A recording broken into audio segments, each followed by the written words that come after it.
Good morning, everyone. Hey, welcome to another Wealth Coffee Chat. Sitting in the Sydney Airport Lounge today. Hope you're all awesome and well. Let me know if you can hear me. I think we've got Jeff there in the house. Hey, Jeff, how are you, mate? Good to see you, buddy. Give us a shout out in the chat, folks, if you can hear me, if I'm coming through loud and clear. But if you can, hey, morning, Dave. Hello, Facebook users. Awesome. Thanks for letting me know. Hey, good to see you here, everyone. Welcome along. Might be a little short Wealth Coffee Chat today, but I thought maybe we might talk about a few bits and pieces that are out there in the world of predictions and capital growth predictions. What do you guys think? The media slash economists slash people who think they can predict the future are having a go again, folks. The idea that the market might be on the recovery is a pretty interesting one. And you and I both know that there's been many signs prior to right now, there's been a property market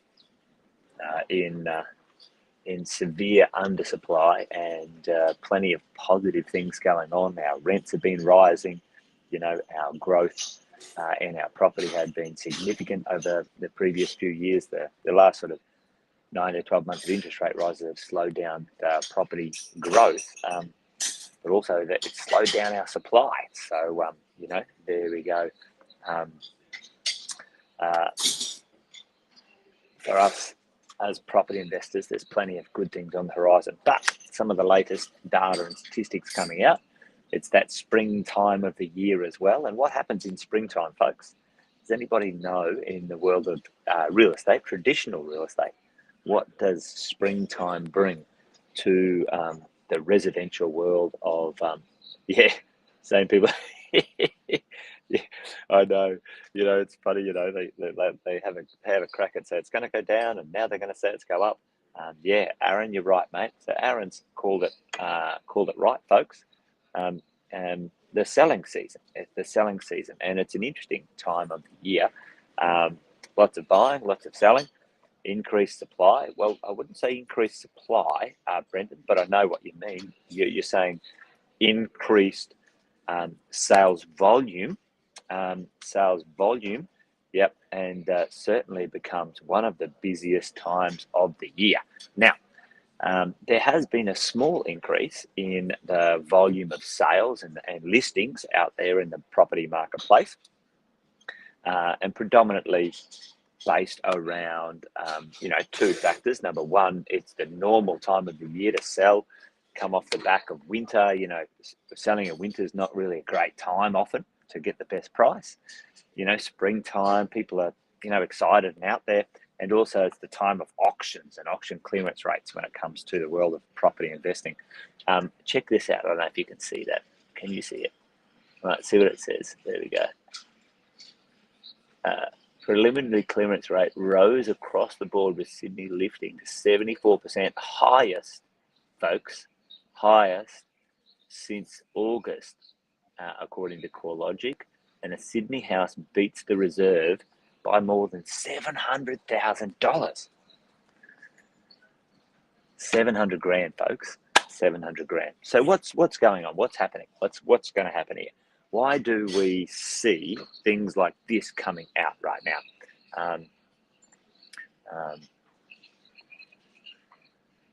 You're dead right, Brendan. It's crazy, Aaron, and it's just the beginning, folks. This is what myself and many others are seeing. You guys know that we have a small residential agency up in Brisbane, as well as serving you as property investors across Australia and New Zealand in the world of sourcing great properties for you to buy and invest in. Yep. I mean, I wouldn't be selling that property. I'd be keeping it. But anyway, but the depth of the buyers, Brendan. See, this is the interesting thing, folks. When we talk about the marketplace and we go, all right, well, things have slowed down, right? Now, what's the reason things have slowed down? do people just stop wanting real estate, folks? Do they go, yeah, tell me, it's quick yes or no. One minute they're like, yes, we all want to buy a home, and the next minute they're like, no, I've changed my mind, I don't want to buy a home. Does that change? Does the desire for most people to buy a home change? Yes or no?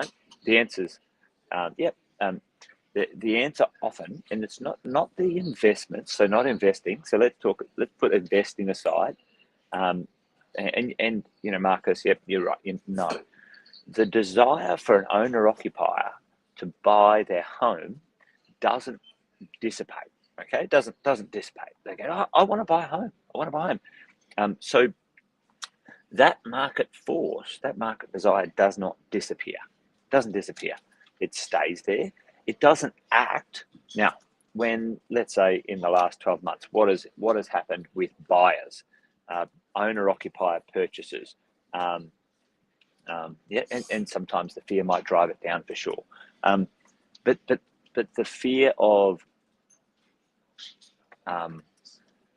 for owner occupiers, the fear of missing out is often the big fear rather than investors. Investors are like, if I buy something, I make a mistake, it costs me money. So let's put investors aside, because investors, folks, listen to me, investors do not drive capital growth in the market. All right. Yep. FOMO is coming. You're dead right, Brendan. You're dead right. And it's been built up. It's been massively built up. There is a backlog of purchases going back 12 months, maybe even 2 years, folks. This supply issue, the quality of the supply, or the lack of good quality supply for owner occupiers, has been there for a couple of years now. Let's be honest. It was even there before COVID, folks. We had a supply issue and a quality supply issue. It started in 2017. Now, you guys know my opinions on this one, right? So the supply has dwindled. The supply of quality properties has literally dried up. If you're in a good property and you want to upgrade, and there's nothing really to upgrade to, nor can you afford the next upgrade because interest rates have gone up, you stay where you are, don't you? That's what happens. There is a backlog, a demand of buyers. There's not a lot of stock. And for the moment, for the short term, in this spring selling season, after 12 or 9 straight interest rate rises, the fastest interest rate rises ever in history, from the lowest interest rates ever in history. So it's not a drama. Those two balance each other out in reality, but I'll talk about that in a minute. The marketplace is ready to buy. It's now 4 months. The interest rates haven't gone up. It takes 3 to 4 months for people to settle in. This is the new normal. This is the new where we're at. They find out what they can borrow. They organise their buying action. They all feel that the interest rates aren't going to go up anymore. There's not that rhetoric out there. There's not that talk. And now it's about, growth is coming, folks, whether it's real or perceived. FOMO and growth now is coming. And listen to me, and we've said this 1,000 times. Sam and I have been talking for months about this turn of the market right now, and it's been coming, and it's about to take off, right? And you'll see people pay $700,000 more than the reserve on a property. You will see more buyers than properties to buy, and especially in the quality space for the purchasers. That is here, and it's about to get funky when it comes to that stuff. Hey, good morning, Tim. Good to see you, mate. So let's have a look at what's on the prediction range here. I'll whack that up on the screen. Check out this. All right, here we go. We've got some forecasts. Now, this was from one of the big economic houses. I'll get the data. I didn't put that on the bottom there. Anyway. Hey, good morning, Rose. So, hey, look at the forecast. Melbourne, folks. Now, everyone, Melbourne and Hobart, geez, I tell you what, I don't understand Hobart. I missed it. I completely missed it. I don't understand it. Economically, there's just nothing going on there. But property prices keep going up.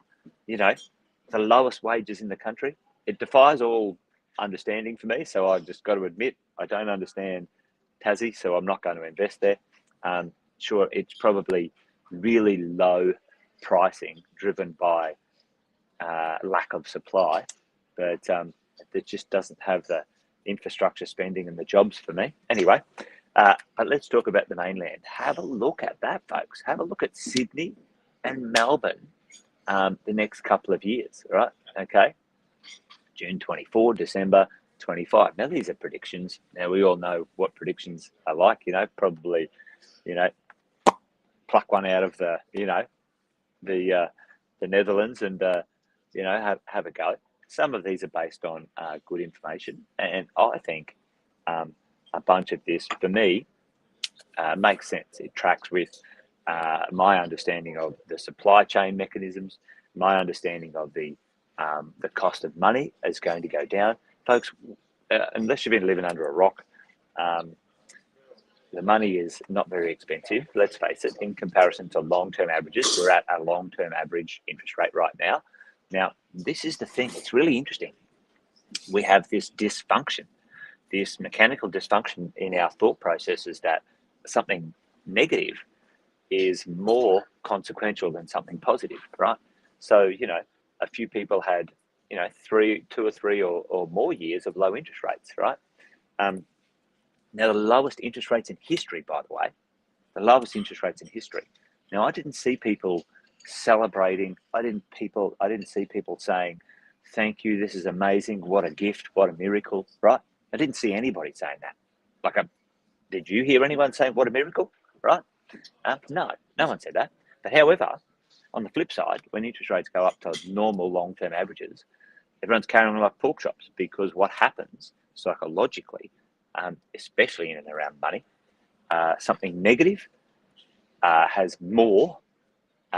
earns more attention than something positive. Okay, and as investors, we've got to be careful about how we dramatize a negative and undervalue a positive. Anyway, that's a little sideway. Yeah. So anyway, there's growth forecasts in the future. What does that mean to us? Well, listen, folks, it's already coming. We already know that this is a fact already, right? And how do we know? Oh, there we go. I'm not catching a flight. I've just arrived. I've arrived in Sydney. I'll just wait till they finish talking.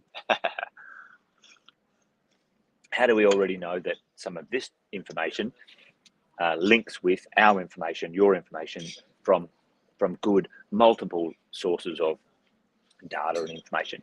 Okay, let's check it out. We know interest rates are going to go down over the next 2 years. That's going to add, folks, 20%. So when the interest rates go down 1%, right, 1%, interest rates are going to go down 1%, or the cash rate is going to go down 1%. Whether the banks pass that on fully, there's another thing, right? But cash rates are going to go down 1%, maybe even further. Every 1% right now, okay, every 1% right now increases somebody's buying ability today $100,000. Okay, keep that in mind. So if an average property price is $600,000 and the interest rates go down, your ability to buy goes up. Are you gonna stay buying a $600,000 property, or are you gonna go buy a $700,000 property? Don't think about you. Think about a owner occupier who desires a property when it's in low supply and high demand. What are they going to do, folks? Are they going to pay less, or are they going to pay more? Tell me in the chat. What's going to happen? This is the fact we know of human behavior. Are they going to go out and go, "Oh, you know what? I know I can borrow 700, but I'm going to pay 600. What are they going to do? What are they going to do? Tell me. Because I can tell you what I know they're going to do, because I've seen it a million times. Every human on the planet, when they want something, they buy bigger. And it's not necessarily even going to be bigger, Tim. And it's not going to be better. They max out their borrowing power. That's what they do. So that's coming, folks. That is coming. That's human behavior. You and I understand some of the issues with that, depending on what you're buying, where you're buying it, and buffers and safety nets and stuff like that. But most people don't. Most people don't care. This is my one true home that I'm going to live here forever. They don't. And then, they want it. They want to be in that area. There's only 5 available. This one's the best. I'll pay more. It's going to happen. So that's coming. What else is coming? Construction prices. They've gone up on average a lot, on average, depending on where you are, between $400 and $600 a square metre, new construction prices. So they're not coming down, folks. Not coming down. Maybe some small savings, some small adjustments, because some of the builders can buy, forward buy some supply. But I can tell you right now, if the marketplace is used to paying X for it, and all the businesses now, their prices have gone up, wages have gone up, taxes have gone up, all that sort of stuff. Tell me, are you going to drop your prices in a significant way? Are you going to put it back to 2020 prices, folks? Now, the thing is, these per square meter rates haven't landed in the market yet. They haven't landed. You guys, it's not going to happen, Tim. You're right. So interest rates go down. People are going to max up their loans. The last 2 years of construction, and some are underway and some are starting now, are between $400 and $600 a square meter, more expensive. Okay, so there's new prices going to be set. And then we've got 1 million people coming into the country. Well, just coming into the country, and a bunch more coming in the next little bit. So do these projections of growth look ludicrous? No. My question to you folks is, are you in place? Are you in one of these locations strategically to get some growth? Are you there? Are you in location? So that's the units, and that's the houses and units. Now, we all know that these are broad strokes, and what helps capital growth even more is the quality of your property and the location of your property, and some other factors. Sam teaches in the Forex growth strategy.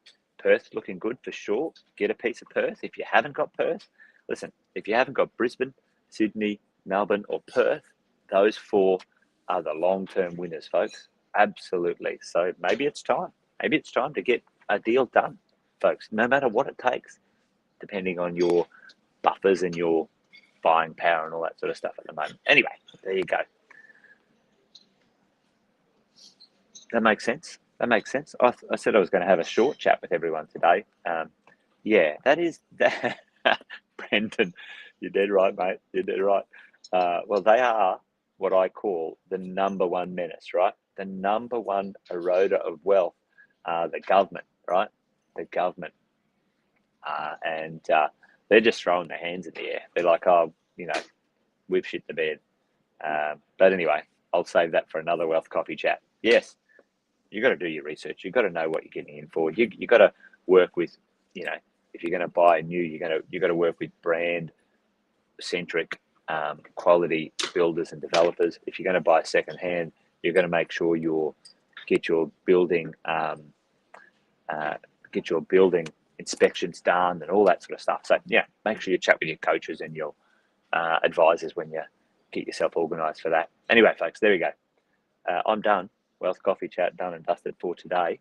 Good to see you guys. I was thinking, I'll just have a quick one. I'll just have a quick chat in the airport. But anyway, nothing's ever quick when we start talking about this stuff. There's plenty there.